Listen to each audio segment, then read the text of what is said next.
So, today we're going to talk about First Things First as a book summary by Stephen R. Covey or Covey or however. And it is a book summary by the Bestbookbits.com site. The link is as always going to be down in the description. So if you want to check it out, please check it out. And yeah, it is a little bit of a longer one as you can see by me scrolling through. So which means that I'm probably not going to be able to get through it just in one run or in one bit or in one whatever it might be. Therefore, yeah, there's going to be probably multiple episodes on that if it is good. I haven't checked anything about the book. I don't know what the book is all about. I don't know anything. I just only know that it is in the self or personal development section. So I assume that there's going to be some tips regarding that. But as I said, I just don't know. Which may or may not be a good thing, since I am not primed and I can really say what I think about it. And there's also just this whole summary as an quote-unquote audiobook and also as a YouTube video. So just, yeah, check out the link in the description to this article and or summary, whatever you want to refer to it as, if this makes sense. I don't know. But yeah, I'm going to go ahead with the reading part.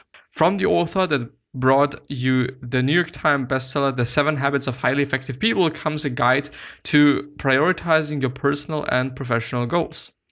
Ah, I see. And I mean, The 7 Habits of Highly Effective People is very popular and has always been. So I think it's, well, yeah, that's cool. That's cool. I just somehow knew that Stephen Covey is just, something or somebody that I kind of know. But yeah, so anyway, I'm getting more done in less time, but where are the rich relationships, the inner peace, the balance, the confidence that I'm doing what matters most and doing it well? Does this nagging question haunt you even when you feel you are being your most efficient? If so, First Things First can help you understand why we so often prioritize things that are unimportant to both our larger goals and our inner happiness. From the author that brought you the New York Times bestseller, The 7 Habits of Highly Effective People, comes a guide to building your work on the principles of effectiveness so that your life can spend cultivating genuine relationships, investing in pursue your joy, and achieving balance in both your personal and also professional life, which is indeed something that's incredibly important, as I've also noticed throughout the days and months and years and stuff. In First Things First, Stephen M. R. Covey advocates categorizing tasks by urgency and importance so that you can focus on what actually needs to be done in the limited amount of time that you have. Using personal examples and insight from years of business experience, he argues for a new way of looking at your quote-unquote to-do list. Rather than offering you another clock, First Things First provides you with a compass because where you're headed is more important than how fast you're going. Which I do have to say, yes, totally. You can just really crush every single fucking minute of your life and get there very quickly, or you can have a little bit more of a quote-unquote pleasant life. And it just depends on how you think about things, of course. But it's just going to take you a little bit longer. And it kind of reminds me actually on a story by, I think, Derek Sivers, if I remember correctly. It is a story about riding a bike. And he has quite, I think, always or every single just morning or whatever it might have been, I do just see that I have severe issues with performance. So I gotta have to do something about that. I really gotta. Fuck. Yes, I noticed. Yeah. So the audio is going to be fine anyway, but the video, it's very delayed. Or just, very might be a little bit overdone, but it is definitely delayed. This is something that I can for sure say, but I don't know why. I mean, I don't want to close fucking Photoshop. It's always such a fucked up thing, to be honest. Like, I don't know. It is always such a fucked up thing. Well, I just gotta have to do that. And save everything and do everything and make everything and stuff like that. Because I don't want shit to be broken. I don't want anything to be broken. But yeah, pretty interesting. Pretty interesting so far. So far, so good. So far, so interesting. Can you please fucking shut down, motherfucker? Would be nice. Would actually be nice, because I don't want to have always. Hello. Well, I hope that it is fine. I don't know if it is. I kind of have a slight feeling that it is not. Which is a little bit bothering me, by the way. But, anyway, maybe it's going to solve itself then. So everyone tends to focus on the things that bring happiness, joy, and meaning to them, and these are called first things. With the help of first things first, you will learn how you can balance between critical aspects of your life, and this will ultimately provide you inner peace. Also, you'll learn the reason for your failure while trying to meet your goals and the ways to change that. Why is it still... What could I close?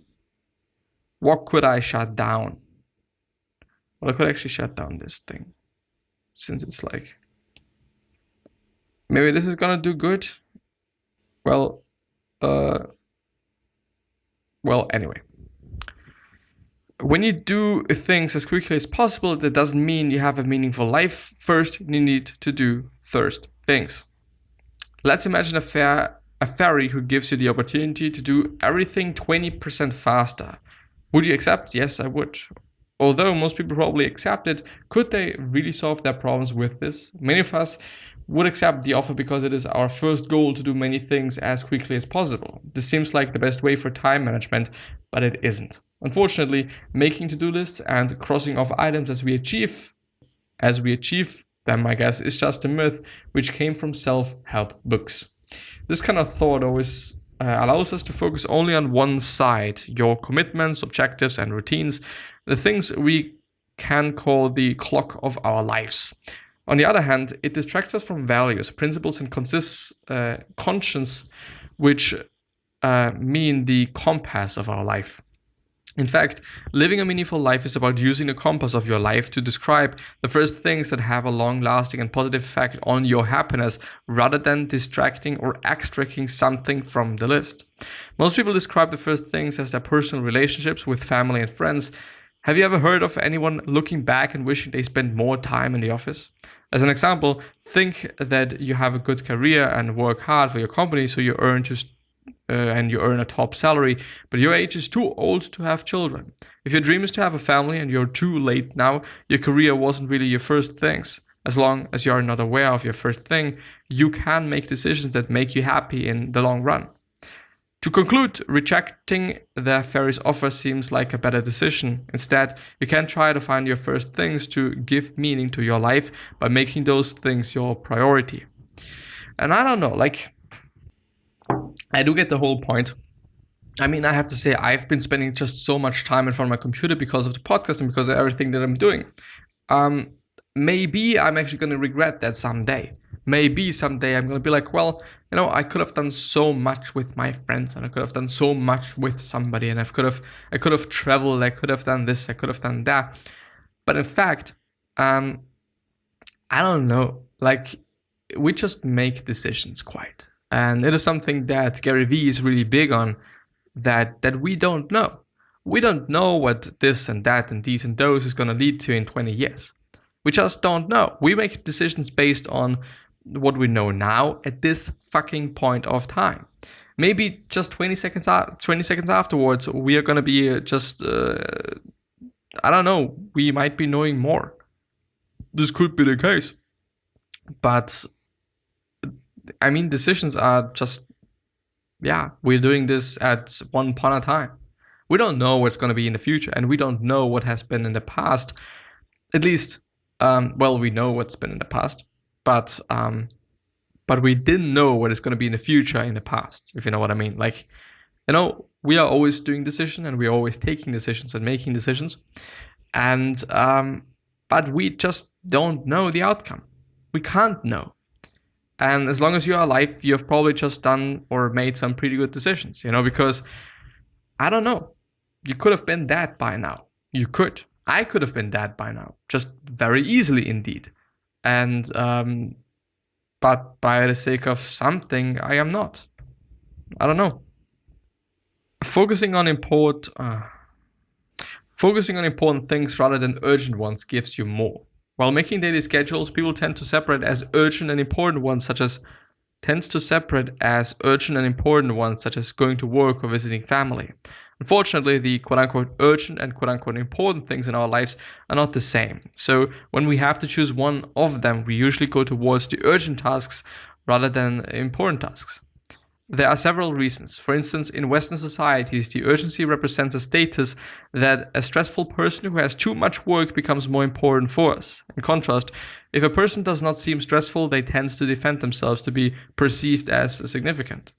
One reason comes from biology. You feel energized and alive because of an adrenaline rush when you have urgent responsibilities. However, when we focus on urgency, we miss the really important issues. For instance, you've been planning a family evening because you haven't spent much time with your family lately, but your boss also wants you to attend a business dinner on the same day. What would you do? Choosing the business dinner and postponing the family night are easier and the first preference for most people. You can postpone the family evening, but such decisions can cause problems in your family related to distrust and disappointment. Such distrust is difficult to fix rather than to prevent. In the long run, important things like spending time with your family provide happiness and they are rarely urgent, so it is easier to ignore. However, you should also take into account that you may be happy not to attend the meeting. Of course, every situation is not suitable to choose your family, but you shouldn't let the urgent thing stop you from doing what is really important. The question now is for some people, it's actually going to be the case that they actually want to be at this dinner and they do not want to be at this fucking family quote-unquote meeting or evening or whatever you want to just call it. So yeah, I don't know. I do understand the whole point, but it just really obviously comes out to who you are. Of course, every situation is not suitable to choose your family. It's not suitable to choose your family in. I don't know. If you meet your needs and focus on your principles, your life may have high quality. May. Not necessarily, but may. Identifying the important thing in your life is the first step to focus on those things. Yeah, because if you just don't know what is important to you, then you also can't really focus on these things. There are 4 basic human needs to increase the quality of your life. Firstly, you have to fulfill your physical needs, the need to live. Principle such as having food, shelter, and good health.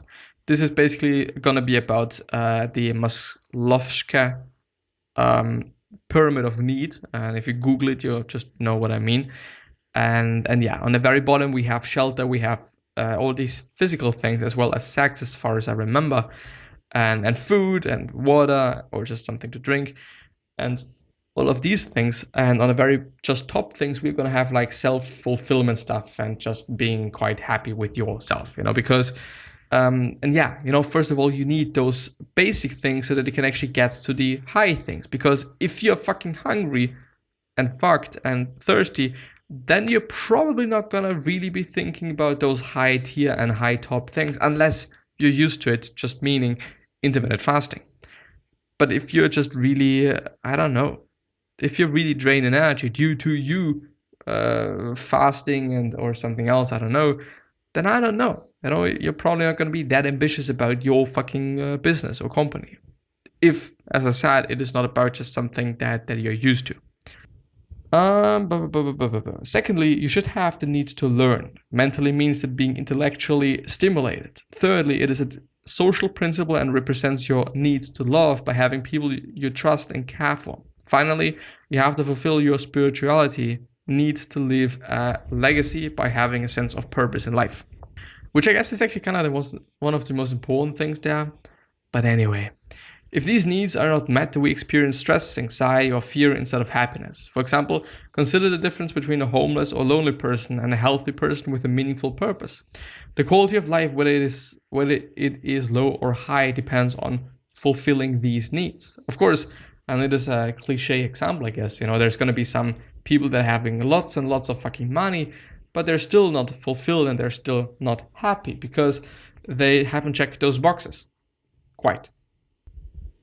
You must focus on your principles to fulfill and balance your needs. Your principles are your inner compass, something that guides you in the direction you want to go in life. Although you can't stay connected to your principles, they must guide all your decisions. Also, you should consider that these principles might not bring immediate results always.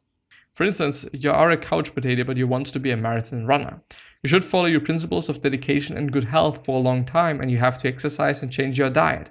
Remember, nothing can happen overnight. You have to let your principles guide you. Therefore, you should use your principles to guide you while fulfilling your balancing and balancing your needs. As a result, the quality of your life will be greater. To know where you're going, you need to develop a strong vision for the future. Which makes sense, but I can go through it today. Have you ever wondered how some people can easily decide while others have difficulty in taking decisions and considering alternatives? The ability to make decisions easily depends on how future-oriented you are. The best thing you can do for your future is having a clear vision to make choices easily and improve your quality of life. You will be closer to your dreams as your desire to achieve is strong.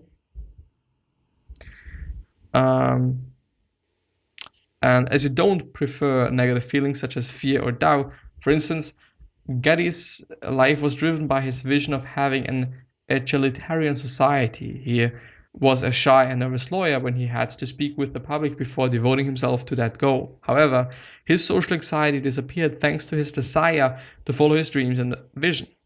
You never forget what you're fighting for when you face with struggles, as you have a future-oriented vision. Viktor Frankl, a famous Holocaust survivor, provides an extreme and poignant example came from his observation.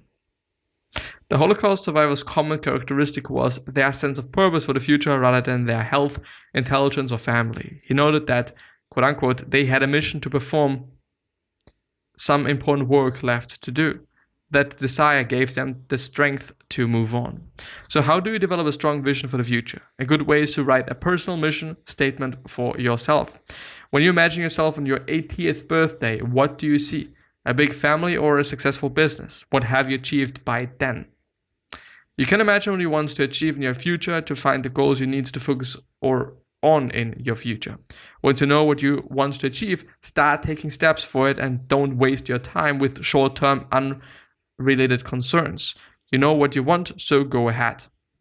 Yes, every day small little steps, as I'm doing, every day recording something, and every day I'm actually progressing in, I would actually say public speaking. I would actually argue that I've been able to get quite good at speaking, and at least in English, and at least about those things that I'm just talking about. When it is, when I know what I'm gonna talk about, then I am also quite good in German. But yeah, I do think that, I don't know, it did me some good, I guess. Those 2 years of speaking every fucking single day. On some days, not that good, due to my sore throat or something else, some other issues. But yeah, small steps every single fucking day. And in 10 years, you're gonna be fucking amazed by what you've done. Probably. But it is gonna take time. And it is gonna take time with quite everything. So this is indeed something to really keep in mind, I would say. It takes time. It's not going to be fast, period. But yeah, I would argue that I'm going to end the episode there. So I wish you the best health, of happiness, and also success, and also hope that you're going to remind yourself and you're going to be remembered, which basically means your legacy, and basically means just being a nice person and then being remembered as a nice person, which is a pretty fucking cool thing. So yeah, 3 other questions that I have for you are: why are you here? What are you trying to change, and what is bothering you the most? These 3 questions are hopefully going to show you your purpose and maybe even a business idea, which is a pretty fucking cool thing. One other question that I'm having for you is: what could you say, and what could you say that it is gonna just really change somebody's life? Because I totally believe that we all can say something that is indeed gonna change somebody's life. So yeah, think about it. And please stay healthy and safe, and I also hope that your family is healthy and safe and is gonna stay so as well. And yeah, gonna see you the next time. Bye bye, and thank you.